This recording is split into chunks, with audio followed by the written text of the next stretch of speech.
नमस्कार मित्रों, आप सभी का स्वाभिमान भोजपुरी में हार्दिक अभिनंदन करता हूं। जैसा कि आप सभी को बता दिया था पहले भी कि खेसारी लाल जी के साथ एक रवि पंडित का जी का सॉन्ग जल्द ही आप लोग को सुनने को मिलेगा।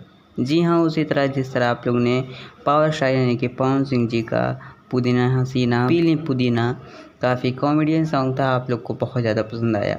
उसी तरह खेसारी लाल जी का आज एक देवी गीत फिर से आ चुका है जिसका नाम है दे दी चंदा दो चार पैसा। जी हाँ, और ये गाना बहुत ही अच्छा है, बहुत ही कॉमेडीदार है। इस गाने में रवि पंडित जी खेसारी लाल जी के हाथों से दो चार बार पिट भी जाते हैं और आशा करता हूँ ये गाना बहुत ज़्यादा पसंद आएगा। दिल से कह रहा हूँ, बहुत ज़्यादा पसंद आने वाला है, क्योंकि जब दो कॉमेडी स्टार मिले हैं तो ये कुछ बड़ा तहलका हुआ है।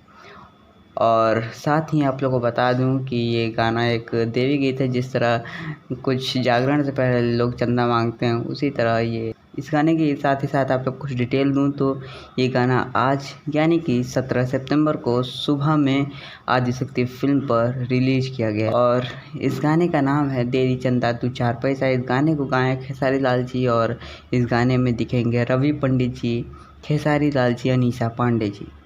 इस गाने को लिखे हैं पवन पांडे जी और म्यूज़िक दिए हैं श्याम सुंदर जी। आप लोग सुनिए, लिंक डिस्क्रिप्शन में है और ये गाना बहुत ज़्यादा आप लोग को पसंद आएगा। फुल कॉमेडियन है और हमारे चैनल को सब्सक्राइब कर लीजिए, क्योंकि भोजपुरी जुड़ी खबरें इसी तरह मैं लाता रहता हूँ। और इस वीडियो को लोगों तक ज़्यादा से ज़्यादा शेयर कर दिएगा ताकि और भी लोग इस वीडियो के माध्यम से ये गाना सुन सकें। धन्यवाद।